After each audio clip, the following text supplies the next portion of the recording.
Hey guys, FX7 here. Welcome to episode 45 of the New York Giants franchise, and this is the bye week episode. So we are into the bye week now, and in the next week we're taking on the Seattle Seahawks that we lost to in the wildcard round in the first season. So we start off here by seeing that DeMarcus Robinson, who actually played some games for us in the last season, he has been signed by the Raiders because he was on our practice squad, and other teams can sign players from the practice squad. So that is actually kind of not really annoying, but I was considering moving him up actually, because Dwayne Harris has just been absolutely terrible. So we do have Fangupo, we have Fuller, Severin as well, have a lot of receivers, we have Golston as well. Let's see Fangupo here. 89 speed, 60 route running, 84 catching. Wow, he is 6'5" and he has 95 jumping. But I think we already have a full squad, so but we'll add a player. So we'll get a new player on the practice squad. Sign Jorian Horn here to our practice squad. Doesn't really matter. We'll scout some college players. Just bring up the roster here. So definitely receiver is a position there where we probably could go for 3 or 4 players maybe.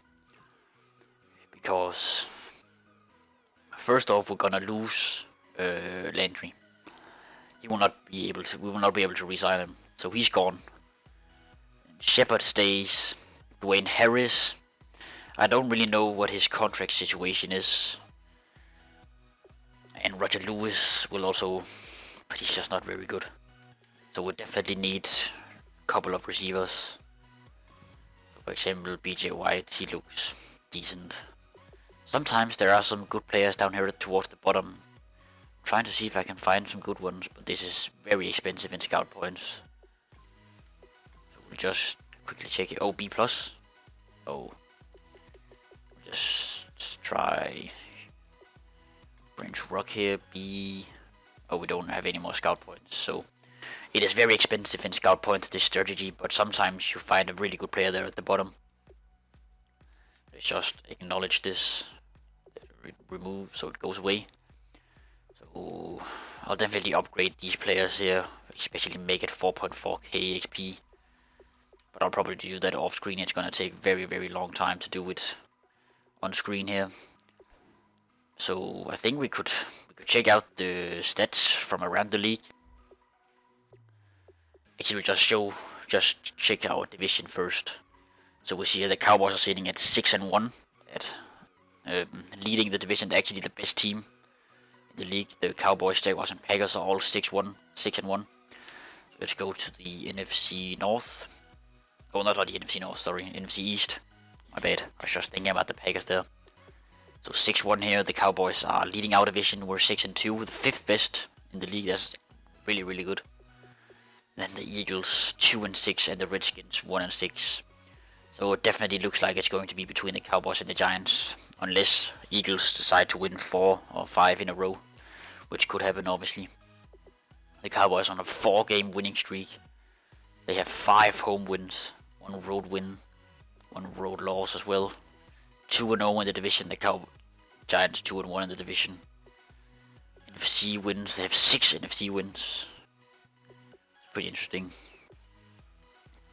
Oh, I forgot to show all the divisions. We'll just quickly do that. So we'll go into the AFC first here. AFC North, the Browns are leading the division 4-3. Ravens also 4-3, Bengals 4-4, and then the Steelers 2-5.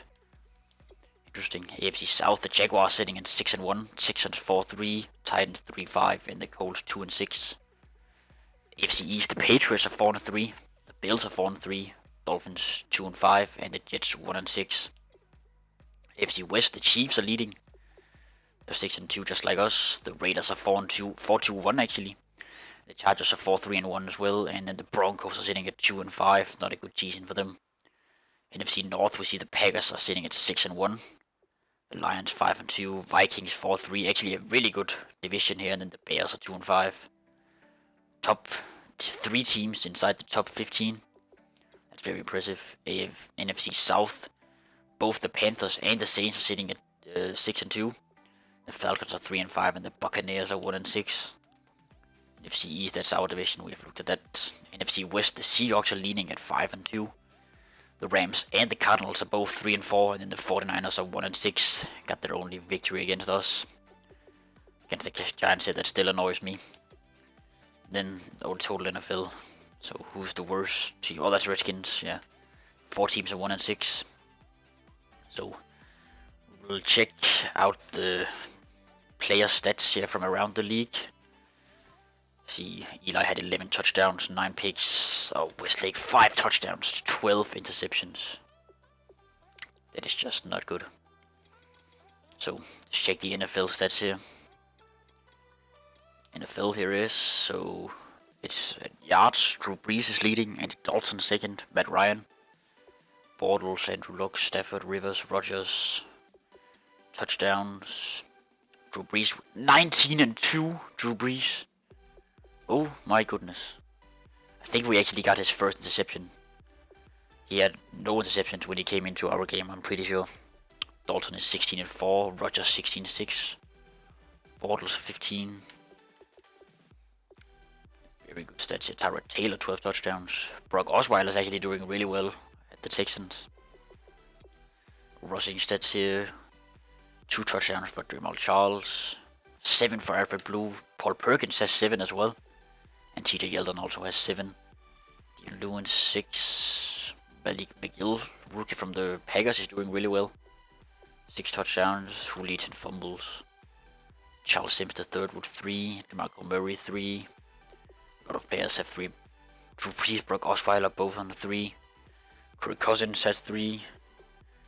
Interesting receiving stats. Marcus Whedon 52 catches. Yards. Julio Jones leads in yards. Golden Tate third. Antonio Brown. Brandon Cooks, who is the Des Bryant, 586 yards. Jarvis Landry 539. Receiving touchdowns. Thomas Turk, a rookie, is leading the league in touchdowns. Davante Adams from the Packers is second with 6. AJ Green, Rob Gronkowski has 4. Odell Beckham has 4. Blocking, who's give up the most sacks? 15 for Tom Compton. He gives up 2 sacks a game basically. Defensive stats here. Total tackles 68 for Eric Kendricks, 67 for Demario Davis. Paul Jackson 66, the old man. Leonard Collins was high on tackles. Tackles for loss 14 for Ndamukong Suh. I'm pretty sure that also the game did this last year as well. Some of the players are not on our players are not on the list because Olivia Vernon definitely has a lot of tackles for loss. So 6 here, Clay Matthews has 10. If you do it like this, does it register then maybe? Go to the NFC. Is Vernon on the list then? Yeah, he is on the list. So he has 22 tackles for loss. Unbelievable. And 8.5 sacks. What a season for Olivia Vernon. Hunter has 9, Vernon 8.5. Interceptions 4 for Dominic Rodgers-Cromartie. Josh Norman also 4. That's actually kind of new for me, seeing a user player at the top of the list at the interceptions. Forced fumble 1 for Rodgers-Cromartie as well. And 2 for William Hayes, 2 for Vernon, and 2 for Randall McLean. What a season for Vernon, unbelievable. 2 touchdowns for Josh Norman, 1 for Hayes and 1 for Lawrence. So some interesting stats here. Not really sure what else to show you, or we could go into depth with our stats obviously. That is an option. See, Eli here, 11 touchdowns, 1500 yards. Rushing, Perkins is the leading back. Westlake actually has 4 touchdowns, the same as Meggett. 100 yards for Lake. Darkwa 8 carries for 9 yards and a fumble. Will Johnson 2 carry 5 yards. Shepard has 1 carry for 1 yard. Will Ty has a fumble. Harris has a fumble. 8 fumbles for Eli Manning. Oh my goodness. Jesus. Will Ty actually has the most catches, tied with Landry. And yards is Landry, Odell Beckham second. But obviously Landry is pulling away because Odell is injured. Will Ty 380 yards, only 1 touchdown though. Shepard also 1 touchdown, Meggett 2. Odell has 4. Meggett, Landry, and Lewis all with 2. Roger Lewis 2 touchdowns and 4 catches. That's actually kind of interesting. Blocking, who's given up the most sacks. 8 for Flowers, 5 for Nutton. Defensive stats, Leonard Collins 64 tackles. Tackles for loss 22 for Vernon, 8.5 sacks. Vernon leads in both categories. Robinson 4.5, and then Pierre-Paul only has 4. Didn't he have 22 or something insane like that last year? Yeah, he had 21 sacks in the last season. It's unreal. And he has 4 this year. It's not very good. Rogers Cromartie leads in interceptions with 4, 2 for Collins, 1 for Apple and 1 for Butkus. Forced fumbles here. 4 for Vernon, 2 for Collins and 2 for Robinson. Recoveries, 2 for Robinson I think. Or 2 for Vernon. And 1 for Robinson, 1 for Pierre-Paul, Roger Cromartie, Kennard, and Darian Thompson. Pretty interesting here, and I think this will end the episode. We don't really have much else to show you. Yeah, hopefully you have enjoyed this video. If you have, be sure to leave a like and subscribe for future videos. And I will see you as soon as possible for the next video. Peace out.